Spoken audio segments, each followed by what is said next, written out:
Hello दोस्तों, स्वागत है आप सभी का आपके अपने चैनल गुरु मंत्री शूट में। आज का ये वीडियो चाहे आप 9th क्लास में हो, चाहे 10th में हो, चाहे 11th में हो, 12th में हो, बीएससी में हो, एमएससी में हो, किसी भी क्लास में हो, यदि आप साइंस साइड पढ़ रहे हो तो वहां पर एक समस्या आती है रिएक्शन बनाने के ऊपर कि सर हम पर रिएक्शन नहीं बनती। रिएक्शन भूल जाते हैं कि रिएक्शन कौन किससे जुड़ के क्या बना लेता है, हमको समझ में ही नहीं आता। और स्पेशली वो जो बोर्ड है परीक्षा भी देने वाले हैं तो उनको केमिस्ट्री के जो पेपर में बहुत सारी रिएक्शन, केमिस्ट्री का मतलब ही रिएक्शन से हैं, ठीक है। तो वो गलती ना करो। तो आज की इस वीडियो में मैं आपको केमिस्ट्री की रिएक्शन सिखाने वाला हूं। जी हाँ, केमिस्ट्री की अभिक्रियाएं कैसे बनती हैं, रासायनिक अभिक्रियाएं कैसे बनाते हैं, कैसे बनती हैं, इनके बेसिक कॉन्सेप्ट्स क्या होते हैं, बेसिक फंडामेंटल्स क्या होते हैं जिसके कारण अभिक्रिया बनती हैं। और हम मतलब अभिक्रियाओं को याद करने की कोशिश करते हैं तो अभिक्रिया कभी याद नहीं की जाती, ये सीखी जाती हैं, बनानी पड़ती हैं, ठीक है। किस तरीके से बनती हैं, इनके कुछ बेसिक रूल्स, बेसिक फंडामेंटल्स पढ़ने पड़ते हैं। तो वही चीज इस वीडियो के माध्यम से आपको मिलेगी। वीडियो को पूरा देखना और आज के बाद में आप रिएक्शन बनाना सीख जाओगे, गारंटी की बात है। ये वीडियो 2 भागों में आएगी। पहले भाग में आपका, ठीक है, बेसिक चीजें सिखाई जाएंगी, फिर आपको बड़ी से बड़ी रिएक्शन बनानी सिखाई जाएगी। अभी छोटी छोटी रिएक्शन बनाना सीखेंगे, ठीक है। स्टार्ट करते हैं। अभिक्रियाओं के लिए सबसे पहले देखिए 2-3 चीजें आपको पता होनी चाहिए। अम्ल, क्षार और क्षारक, ठीक है। क्षार और क्षारक और लवण, ये 3 चीजें तो पता आनी चाहिए। जिसको ये 3 चीज नहीं पता वो जीवन में कभी भी रासायनिक अभिक्रिया नहीं बना सकता। आपने कही होगी सर हमको तो ये 3 चीज नहीं पता लेकिन हम अभिक्रिया बना लेते हैं। वो अभिक्रिया 1-2 बना लोगे आप, लेकिन वास्तव में अभिक्रिया कैसे बनी वो आप बता ही नहीं सकते हो। क्यों? क्योंकि आपको फंडामेंटल नहीं पता, ये सारी चीजें नहीं पता। देखिए अम्ल, पहले तो अम्ल समझ लीजिएगा। मैं परिभाषा नहीं बताऊंगा, सीधे सीधे बात चल रही है, ठीक है। जैसे हाइड्रोक्लोरिक अम्ल, सल्फ्यूरिक अम्ल, HNO3 यानी कि आपका नाइट्रिक अम्ल, CH3COOH यानी एसिटिक अम्ल, एसिटिक एसिड, ठीक है। एसिड का मतलब अम्ल, ठीक है। एसिटिक अम्ल और फार्मिक अम्ल HCOOH, ठीक है। चलिएगा, अब यहां से आपकी कुछ चीजें स्टार्ट होती हैं। ये अम्ल हो गए। कुछ क्षार और क्षारक, सर ये 2 नाम क्या हैं? देखिए मैं आपको बता दूं। ये क्षारक जो होते हैं, क्षारक क्या करते हैं? अम्ल के साथ क्रिया करके लवण और जल देते हैं। क्या करते हैं? ये अम्ल के साथ क्रिया करके, अम्ल के साथ क्रिया करेंगे और लवण और क्या बनाते हैं? जल देते हैं, अर्थात लवण और जल बनाते हैं। ये क्षारक होते हैं। बेसिकली यहां पर 2 चीजें यूज की जाती हैं, क्षार और क्षारक। इनमें बहुत बड़ा अंतर होता है। क्या क्या अंतर होता है ये भी समझ लीजिएगा। ये समझ लीजिए, अब हम नॉर्मली बता देते हैं जो जल में घुलने पर OH आयन दे उसको हम क्षार कहते हैं। हाँ बिल्कुल सही बात है। ये जो क्षारक जो होते हैं उन्हीं में से वे क्षारक जो जल में पूरी तरह से घुल जाते हैं, वे क्षारक जो जल में घुलनशील होते हैं, अर्थात घुल जाएंगे, जल में पूरी तरह से घुल जाएंगे, उन्हीं को हम बोलेंगे क्षार। मतलब क्या समझे भैया? सभी जो क्षारक होंगे उनमें कुछ ऐसे भी होंगे जो जल में घुल जाएंगे, कुछ ऐसे भी होंगे जो जल में नहीं घुलेंगे, ठीक है। तो जो जल में घुल जाएंगे वो सभी क्या कहलाएंगे? आपके क्षार कहलाएंगे। तो इसका मतलब ये हो गया कि सभी क्षार जो होते हैं वो क्षारक होते हैं, लेकिन सभी क्षारक क्षार नहीं होते। क्यों? क्योंकि सभी जल में तो घुलेंगे नहीं, कुछ ऐसे बचते हैं। उसके लिए मैं एक एग्जांपल आपको बता दे रहा हूं। एक एग्जांपल है FeOH का थ्राइस, FeOH का थ्राइस। इसको देखोगे आप, या एक और एग्जांपल मैं आपको बताऊं, Cu कॉपर हाइड्रोक्साइड। ये अब इनको देखोगे आप तो ये जल में घुलते नहीं है। क्या? ये जल में पूरी तरह से घुलते नहीं है। ये क्षारक हैं। ये सभी NaOH ये भी क्षार है, ठीक है, क्षारक है। और ये KOH ये भी क्षारक है। अब ध्यान से समझो, ये जल, ये सभी क्या है? क्षारक हैं, ठीक है। लेकिन ये जल में ये नहीं घुलेगा, ये नहीं घुलेगा, जल में ये घुल जाएगा, ये घुल जाएगा। तो इन्हीं को एक और नाम दे दिया क्षार। समझ में आई बात? नहीं आई? ठीक है। तो सभी क्षारक क्षार नहीं होते, लेकिन सभी जो क्षार होंगे वो क्षारक कहलाएंगे। क्यों? क्योंकि क्षार होने से पहले वो क्षारक थे। तो इसीलिए मैं थोड़ा सा क्षार क्षारक बोल दूं तो कंफ्यूजन में मत रहना, थोड़ा समझ जाना। बाकी कुछ ही रहते हैं क्षारक, तो बाकी सब क्षार ही होते हैं, ठीक है। सभी घुल जाते हैं मोस्टली, ठीक है, और सभी OH नहीं देते हैं, ठीक है। चलिएगा आगे बढ़ते हैं। आगे की चीज, हम इनको ये चीज नहीं समझाना चाह रहे थे, हम आपको कुछ और चीजें समझाना चाह रहे थे। तो हमको ये पता चल गया आपका अम्ल क्या है, HCl ये अम्ल है, ठीक है। चलिएगा, ये क्षारक क्षारक या क्षार मैंने बोल दिया, क्षार लिए है मोस्टली NOH, KOH, CaOH का ट्वाइस, ठीक है। ऐसे ही आगे चलते हैं। लवण, लवण क्या है? NaCl, ठीक है, sodium chloride, potassium chloride, calcium chloride, NaNO2, ये देखिए NaNO3 भी होता है, Na2CO3 भी होता है, NH4Cl होता है। ये सभी क्या है? आपके लवण है, ठीक है। ये मैंने क्यों बता दिया? ताकि आपको कुछ फॉर्मूले आप याद कर सको, ताकि आपको पता चले। अब अभिक्रियाएं कैसे बनती है? एक बहुत ही पॉपुलर अभिक्रिया होती है, क्या होती है? अभी अभी जो मैंने बताई थी पहली अभिक्रिया, देखिएगा यही है सबसे ज्यादा पॉपुलर। और हाँ, एक दो चीज और मैं आपको बता दूं। पहले मैं आपसे बोलूंगा हैलोजन तत्व कौन से होते हैं। हैलोजन देखिएगा, यहां पर ये भी सीख लो। कुछ चीजें ऐसे बनती हैं इंटर के सिलेबस से मैं बताऊं तो आपको। हैलोजन, हैलोजन में कौन कौन से तत्व आते हैं? Fluorine, chlorine, bromine, iodine, एस्टेटिन। एस्टेटिन, चलो इसको मानो बोली केवल इतना लिख लीजिएगा, ये हैलोजन तत्व हैं। वैसे एस्टेटिन भी आता है, AT भी आता है, ठीक है, लेकिन हम यहां पर इतना ही लिख रहे हैं। और एक होता है एल्किल समूह होता है, एक एल्किल। ये क्यों बता रहा हूं मैं? एल्किल होता है CnH2n+1, ये मतलब CH3 देखिए यहाँ पर एक लगाओगे N की जगह पर, N की जगह पर आप 1 2 3 कुछ भी लगा सकते हो। तो यहाँ पे C2H5, C3H7, C4H9, इसी क्रम में आगे बढ़ते रहते हैं। ये एल्किल होते हैं, एल्किल का समूह है, एल्किल समूह। तो इस आगे पढ़ोगे, लेकिन फिलहाल इतना समझ लीजिएगा, ये हैलोजन तत्व होते हैं। इनका नाम फ्लोरीन, क्लोरीन, ब्रोमीन, आयोडीन। और ये आपके एल्किल समूह होते हैं। इनका नाम होता है, इसका नाम होता है मेथिल, इसका होता है एथिल, इसका नाम होता है प्रोपिल, ठीक है, और इसका नाम होता है ब्यूटिल। ऐसे ही आगे चलते रहते हैं, लेकिन हमें मोस्टली 1 2 इन दोनों का ज्यादा यूज होता है, इसलिए ये दोनों हमको पता होने चाहिए। कैसे? कभी कभी नाम आता है कि एल्किल हैलाइड बन जाते हैं। बहुत सारी परिभाषाएं देखी होंगी, सुनी होंगी कि एल्किल हैलाइड। एल्किल हैलाइड क्या होता है? एक समूह का नाम होता है। ये क्या होता है? एक एल्किल हैलाइड, जैसे बोल दिया, ये क्या है? एक समूह का नाम है। मतलब एल्किल कोई भी इनमें से ले सकते हैं। एल्किल मतलब कोई भी, जैसे कि मैंने ये CH3 ले लिया। हैलाइड यानी कि इनमें से, हैलोजन में से कोई भी ले सकते हैं हम, जैसे कि मैंने Cl ले लिया। तो यानी कि ये दोनों आपस में जुड़ेंगे तो क्या बन जाएगा? CH3Cl बन जाएगा। तो इनका नाम क्या हो जाएगा? Maithil chloride, Maithil chloride. तो इस तरीके की होती हैं चीजें। ऐसे यदि मैं यहाँ पर C2H5Cl ले लिया तो ये क्या बन जाएगा? आपका एथिल क्लोराइड, ठीक है। ये इतना समूह क्या था? एथिल था, और ये क्लोराइड बन गया।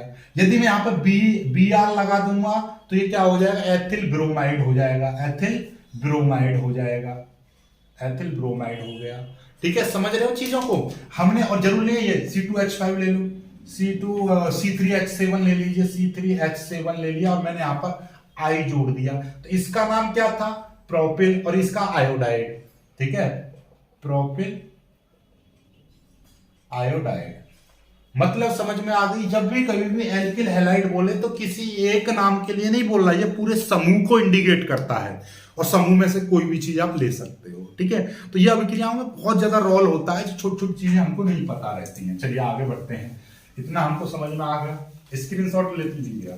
सबसे पहली रिएक्शन जो सबसे ज्यादा पॉपुलर रहती है वो ये रहती है कि भैया क्षारक जो होते हैं अम्ल के साथ क्रिया करके क्या बनाते हैं? लवण बनाते हैं और जल देते हैं। ये चीज हमेशा याद रखिएगा। जब भी कभी भी क्षार और अम्ल या अम्ल और क्षार मिलेंगे, आपने ये भी देखा होगा, लिखा हुआ कि जब भी कभी भी अम्ल और क्षार मिलते हैं तो तो भैया लवण बनते हैं और एक जल बनता है। ये हमेशा आपने सुना होगा, नहीं सुना तो आज सुन लीजिए कि अम्ल और क्षार जब भी मिलेंगे तो वहां पर एक लवण का निर्माण होगा और जल निकलेगा। क्या?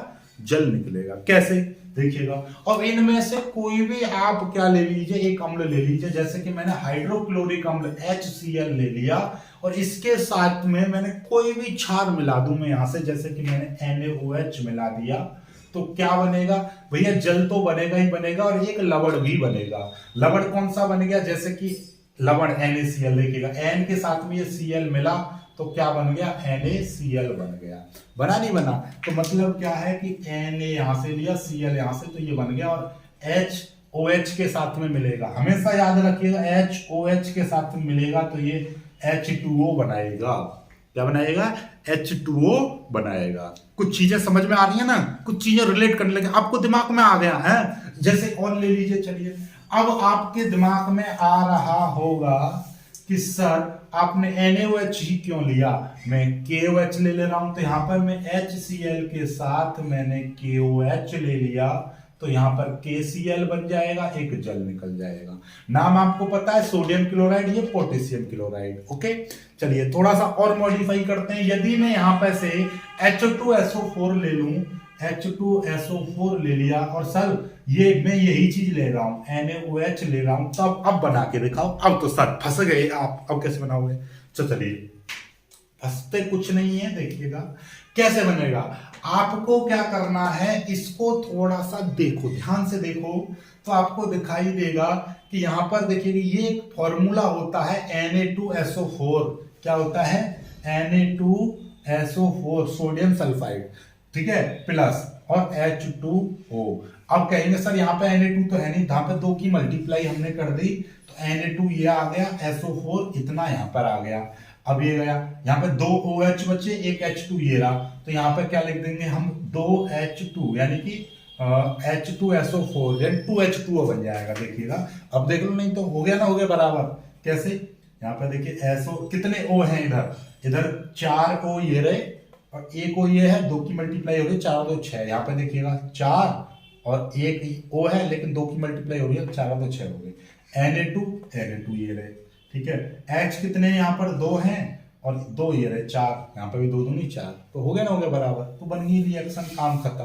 ठीक है, Na2SO4 हुआ ना, हुआ। चलिए और थोड़ा सा ले लेते हैं। सर नहीं नहीं नहीं, आप इनमें से ऐसा करिएगा, इसको लो, इसको लो, और वहां पे जैसे हमने ये HCl लिया था, इसके साथ में CaOH के ट्वाइस को लो। अब बना के दिखाओ। सर फंस गए, सर फंस गए, कैसे बनाएंगे? अरे बनाना नहीं, आपको पता ही है, ये जब भाई अम्ल जब क्षार से क्रिया करेगा तो लवण बनाएगा ही बनाएगा। यहाँ पे लवण Ca के साथ में बनता है तो CaCl2 बनता है। क्या बनता है? CaCl2। आपके दिमाग में आ रहा होगा सर यहाँ पे Cl2 तो है ही नहीं, यहाँ पे 2 का मल्टीप्लाई कर लो ना, बस। यहाँ से 2 Cl बन गए तो ये निकल गया। अब यहाँ पे 2 OH है, यानी कि 2 OH इस तरीके से हैं। अब यहाँ पर H भी तो 2 बचे, एक H, एक इसके साथ, एक इसके साथ, तो कितना बन गया? 2H2O। बना नहीं बना? बात खत्म, लो बन गया। बना नहीं बना? भाई ये OH का ट्वाइस का मतलब क्या है? एक OH 2 H बचे। यहां से 2 H हमने क्या बताई थी? एक इसके साथ में, एक इसके साथ में, ये H2 कितने? 2 H2O बन गए। बात समझे या नहीं समझे? इस तरीके से रिएक्शंस बनती हैं आपकी। कोई भी आप ले सकते हो, आपका जो मन करे वो ले सकते हो, कोई दिक्कत नहीं है। ठीक है, चलिएगा। अब आपके दिमाग में आ रहा होगा सर अब HNO3 के साथ बना के दिखाओ। अब फंसोगे आप। देखिए HNO3 है, अब इसके साथ में हमने क्या ले लिया? इसमें से KOH ले लिया। क्या ले लिया? KOH ले लिया। चलो भाई इसको करके दिखाओ, कोई दिक्कत नहीं है। आप देखिएगा, ये आपका दिखाई दे रहा है HNO3 है और यहाँ पर क्या है? ये है। तो आपको घबराना नहीं है। जैसे कि हमारा NaNO2 आता है, ऐसी NaNO3 आता है, ऐसी KNO3 आ जाएगा। क्या आ जाएगा? ये आ गया आपका KNO3, इस तरीके से आ जाएगा।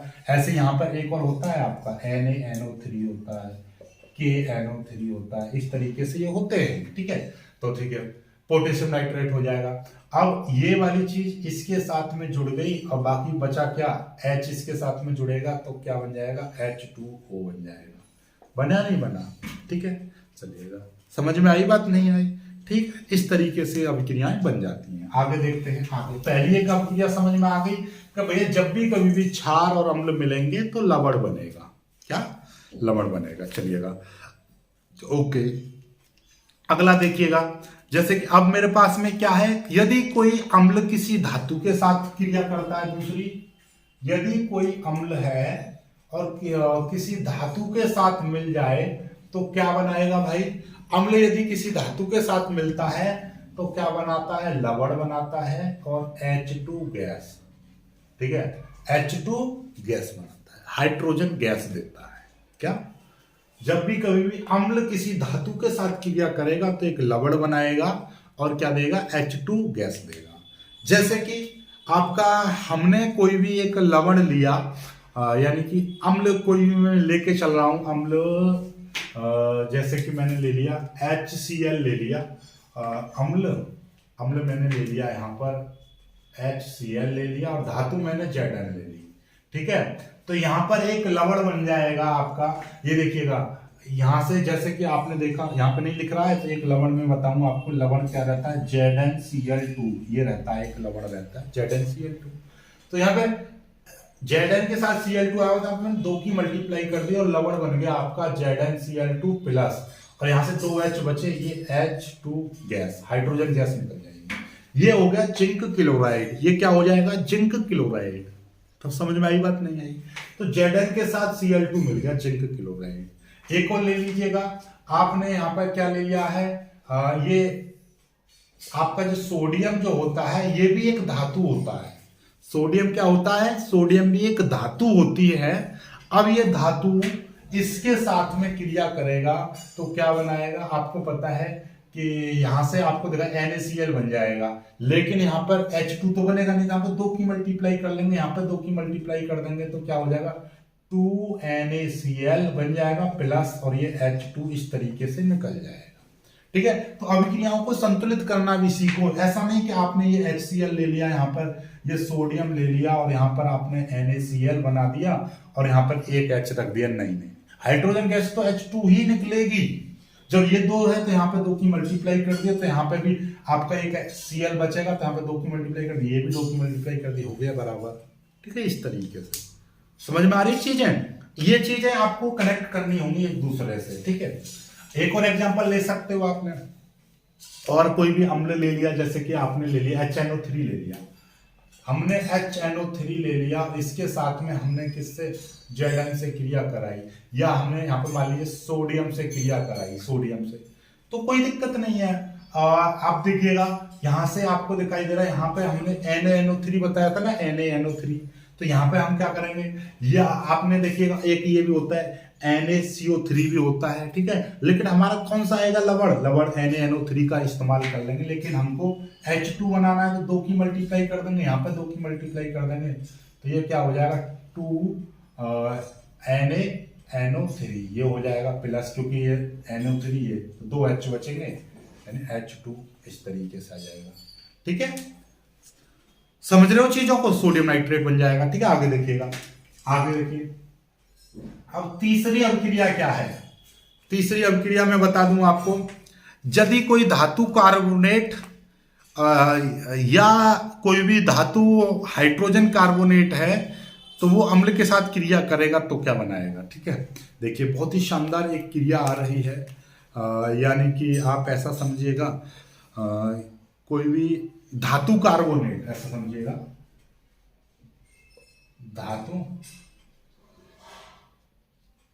धातु कार्बोनेट है और ये किसी अम्ल के साथ क्रिया करे, अम्ल के साथ क्रिया करे तो क्या बनाएगा? एक तो लवण बनाएगा, लवण प्लस CO2, ठीक है, इसको मिटा दे रहा हूं मैं, है ना, इसको भी मिटा दे रहा हूं, यहां पे लिख दे रहा हूं HCl, ठीक है, लवण प्लस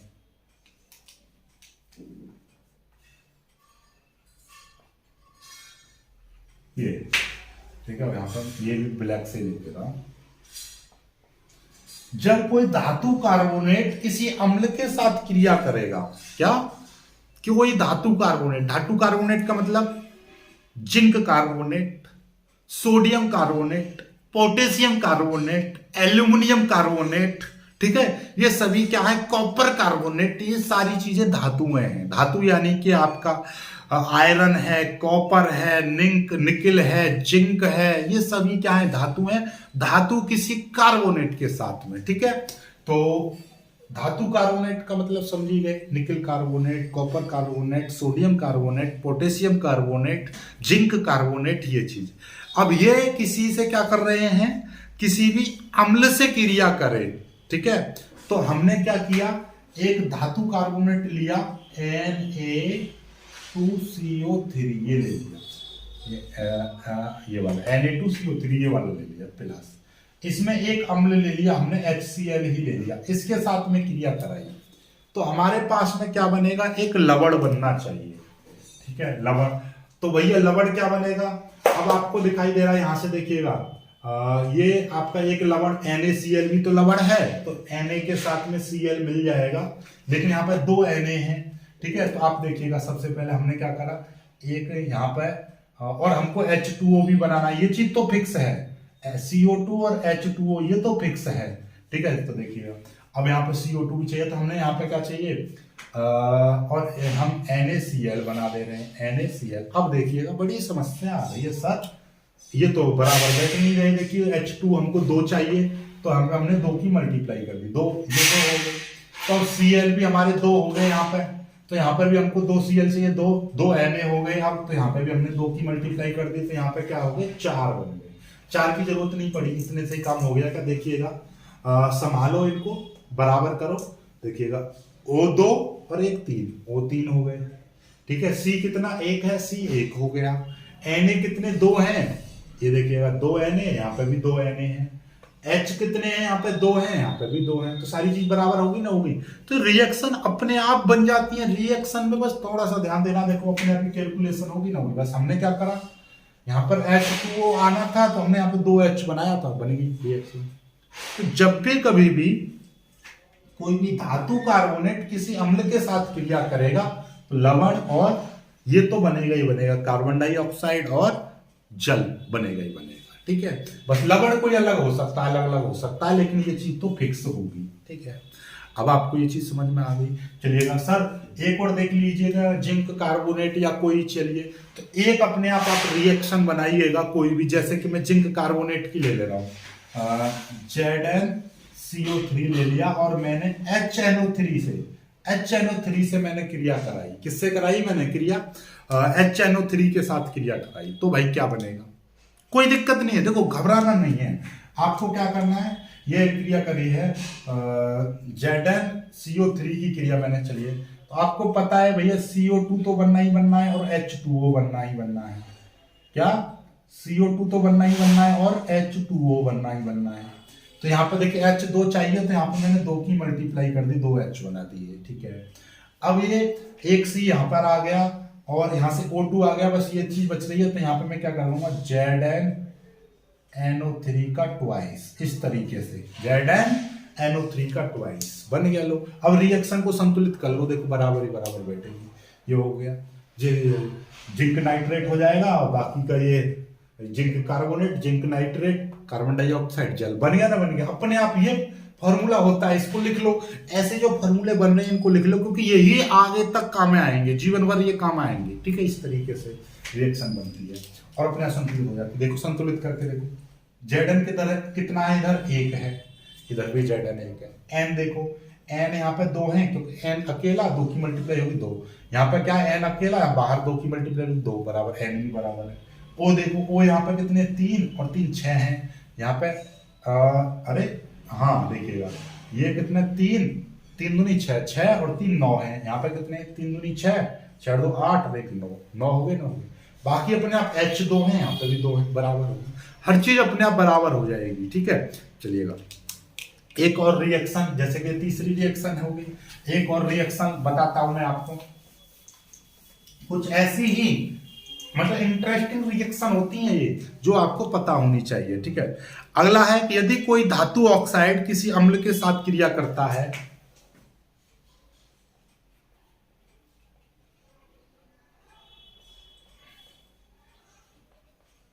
अम्ल के साथ क्रिया करेगा तो लवण बनाएगा और जल, लवण के साथ आपने एक चीज रिलेट की है, नॉर्मली जब जब लवण बनता है मोस्टली जल ज्यादा निकलता है ना, जल ही निकला है। तो ये कुछ रिएक्शंस हैं अपने आप दिमाग में बनती रहती हैं। जब आप इन कॉन्सेप्ट को समझ जाओगे तो आपको समझ में आएगा कि फलानी चीज से फलानी चीज बनाएंगे तो क्या बनेगा, तुरंत आप बना दोगे। तो भैया ये लवण है, ये वो है, तो ये क्षार बनेगा। अब क्षार अपने दिमाग में लगा लो, उनसे ही चीज बनती रहती है। ठीक है, चलिएगा। तो मैंने एक और एग्जाम्पल ले रहा हूँ वैसे, जैसे धातु ऑक्साइड यानी जिंक ऑक्साइड की क्रिया मैंने H2SO4 के साथ कराई। आप कहेंगे सर सल्फ्यूरिक अम्ल तो आपने लिया ही नहीं, ठीक है, इसके साथ कराई। तो भैया कौन सा लवण बनेगा, लवण आपका कौन सा बनेगा, आपने देखिए ZnSO4 बन गया, जिंक सल्फेट बन गया और प्लस H2O बन गया। बात खत्म, बात खत्म करो। ठीक है, इसी तरीके से रिएक्शन बनती जाती है। वीडियो ज्यादा लंबा नहीं करूंगा, इतना ही करूंगा। यदि आपको प्यार मिला, सपोर्ट मिला तो वीडियो और बनाऊंगा, और अब क्रियाएं फिर आपकी बोर्ड में जो आएंगी अब क्रियाएं वो कराऊंगा। ठीक है, इस तरीके की अब क्रियाएं। आई होप कि छोटी मोटी ये जो वीडियो है आपको पसंद आई हो, वीडियो अच्छा लगा होगा। वीडियो अच्छा लगा है तो वीडियो को लाइक करना, शेयर करना और चैनल को सब्सक्राइब जरूर कर लीजिएगा। जय।